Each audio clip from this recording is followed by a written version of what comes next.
Utes better than anyone else. This is Ute Insider Steve Bartle of KSLSports.com on 97.5, the KSL Sports Zone.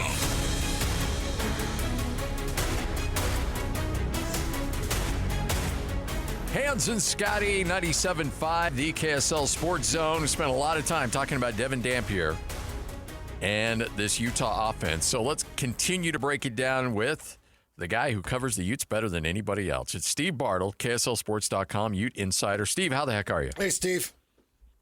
Man, getting more and more excited. We got college football this weekend, and then, man, it's game week on Monday. I'm so excited. Would you rather Utah open up against a Big Sky team like they usually do, or do you like playing a team like UCLA right out of the gate? I personally enjoy watching these matchups against the UCLA and Florida and those types of matchups. I just think they're a great way to start the season, right? Obviously, Utah, UCLA, it's going to be Fox. It's going to be on national television. And, Florida had a lot of eyeballs on it, a lot of conversation around it. And I think it generates a lot of excitement. Now, I think also what we learned with that Florida game is that it lengthens the schedule quite a bit and puts a heavy toll in terms of the physical demand on these players, because you got to be ready to go from from week one.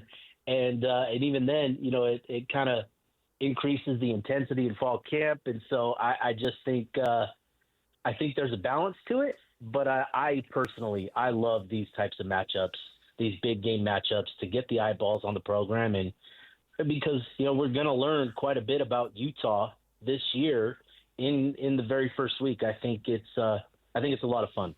So, Steve, I know that accessibility goes up and down, and it's been all over the place over the years.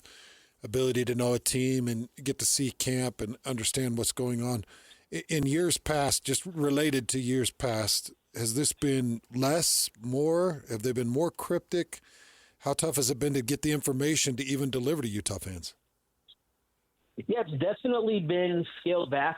I was going through, old logs and stuff, old notes and stuff. And, it wasn't too long ago that we were watching a 20-minute practice in fall camp. But obviously understanding, Coach Whittingham and having a new offense and having a new OC and a new, basically entire offensive unit, you understand kind of the wanting to keep the walls up and that. So, I understand it. And, I wish that we could get to the point where, it's uniform across the conference. I reached out to a handful of other media members in other markets, and it's interesting to hear kind of the different ways that access is granted. Like Arizona State, they provide media members an hour where you can watch practice. Arizona, apparently they can film practice, they just can't write about practice, which is interesting. And others are a little bit more locked down. And that, so obviously it's a balance, and we understand, in situations like this, why that is. And so, this year it's definitely been scaled back, and they've been even a little bit more cryptic in terms of what they share in their media availabilities. But I think, it adds to the intrigue of week one, that's for sure. So we talked about reasonable expectations for Devon Dampier, assuming he's healthy, plays a full schedule. What do you think are, in terms of yards, in terms of touchdowns, in terms of rushing yards, what are you thinking for him? Yeah, that's going to be interesting, right? Because this is going to be, an increased level of competition on a week-in, week-out basis. And there is an adjustment. And Devon Dampier even acknowledged the difference coming from New Mexico to Utah in practice, how different it was and how much more difficult it was adjusting to the speed and adjusting to the size, at this level. So there is that adjustment. And obviously it's, from all accounts, it sounds like he's acclimated to the speed and size of all of that in practice, but it's a totally different ball game when things are live and you're playing a different color jersey. So, there is going to be, an acclimation to this level in game, and it'll be interesting to see how long and where he's at in his game.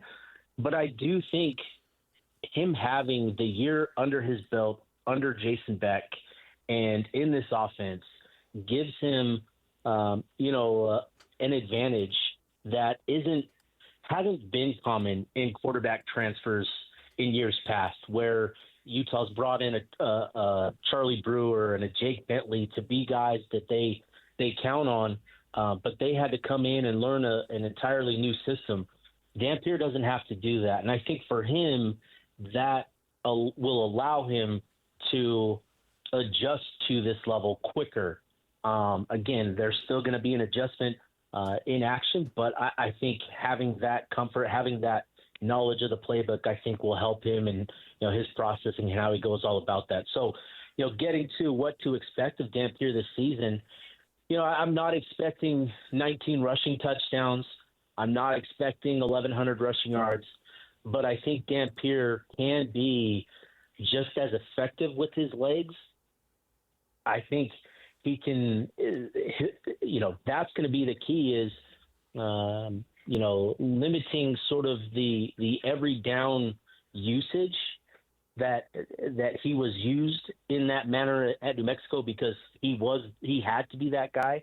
I think scaling that back and allowing him to, create more, hopefully explosive plays and capitalizing on those types of moments, becoming more efficient in that sense. So, in terms of what he's going to look like, what he's going to produce, I'm sort of looking at 2,500 yards, 700 yards on the ground, and I think that touchdown interception ratio, given what Utah should have around him and the playmakers around him, I think that number should improve. That ratio should improve this year as well, especially given the fact that he is going into year 2 now under Beck, and Beck having a better idea of what his strengths and weaknesses are.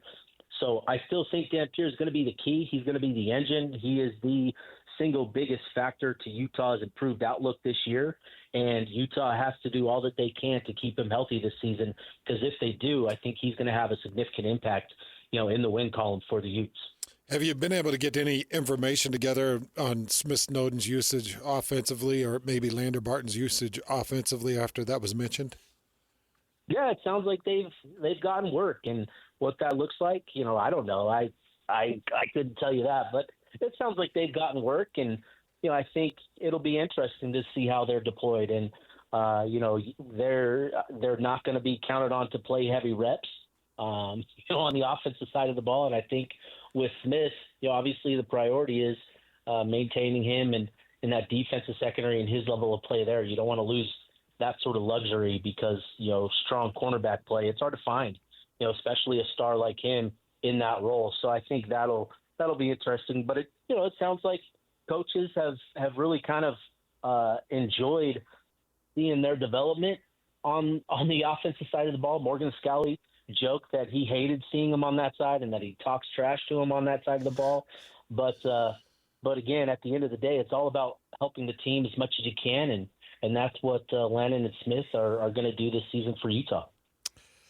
Steve Bartle, kind enough to join us right here on 97.5, the KSL Sports Zone. Are you surprised that Kyle, who is very, very calculated on what he says and very secretive, in fact, he's not even releasing a depth chart, but has been so outspoken that you've got some defensive guys playing on offense?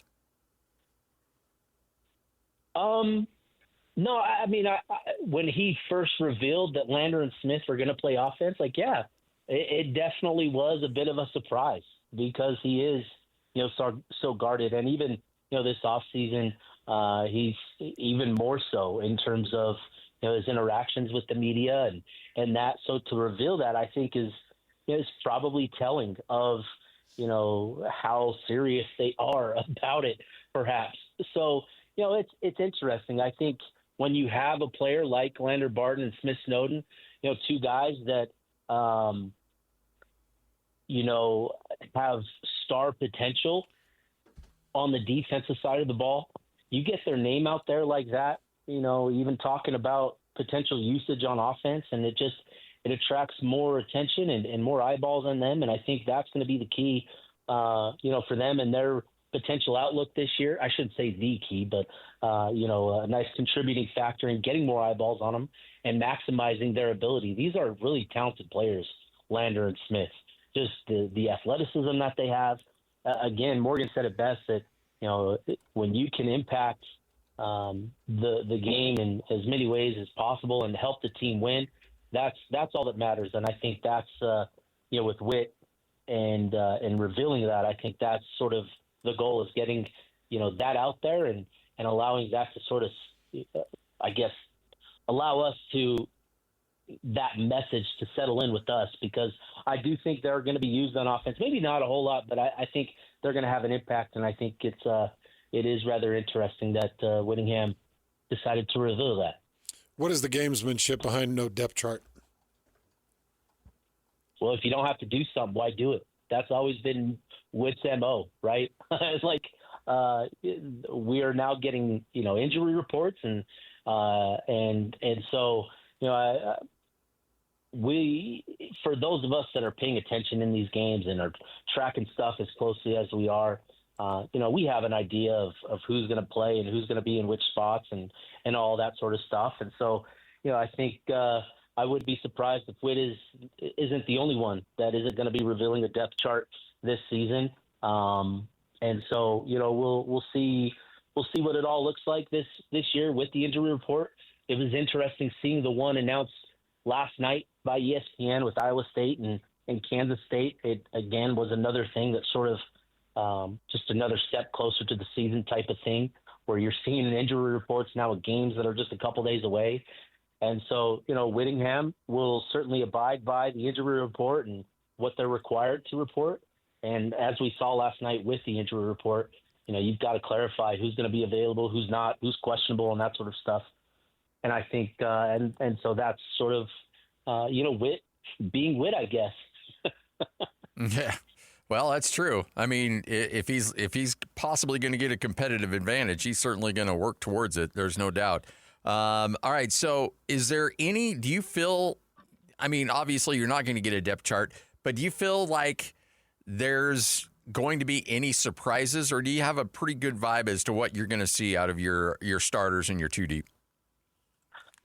Yeah, I feel like, me personally, for as close as I pay attention to stuff, like I feel like I have a good grasp of things. But even, I admit, like I fully expect there to be, a surprise or two at the very least, because, there usually is.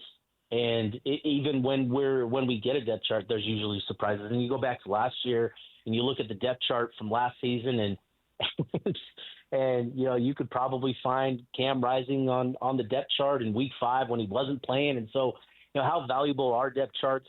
They give us a snapshot at what the program was thinking or what they might be thinking on a week-to-week basis. But, everything matters, once kickoff, once we get to kickoff and we get to, the action and the players ultimately decide the game, obviously. So, it'll be interesting on that front to see who plays a lot against UCLA, to get a feel for, the players that Coach Beck has identified as the guys that he trusts.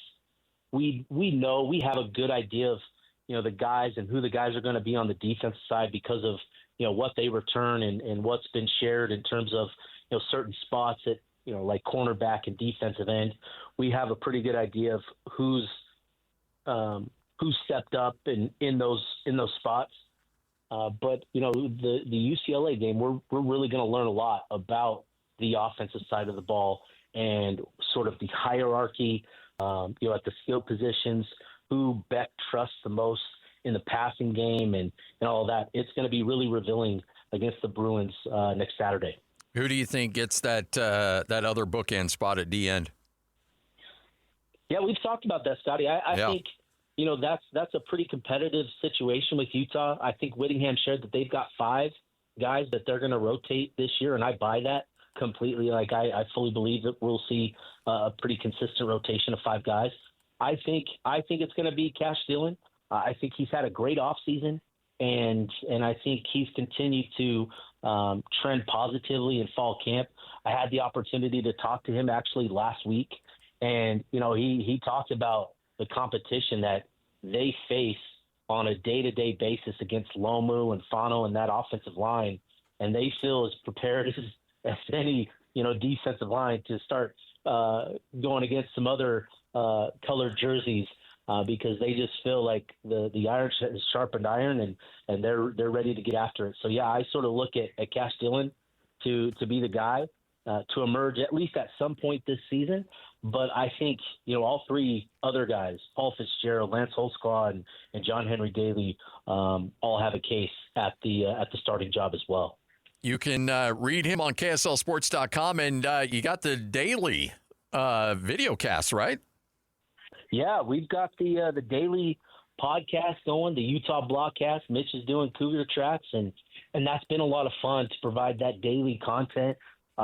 It's something where we can even go live like you guys and have that interaction with the fans who tune in, and so it's been a lot of fun, and that's going to be even more fun as we get into the season and we get games to break down and the conversations change week to week. Right now, it's kind of like, we're regurgitating the same topics in so many different ways. But I think, once we get into the season, those Cougar Tracks and the Utah Blockcast, those are two things that are really going to take off, and we're going to have a lot of fun this season for sure. Love it. Steve, appreciate all you do, man. Great stuff. Appreciate you guys. Have a good one. Steve Bartle. He is your Ute Insider for KSLSports.com.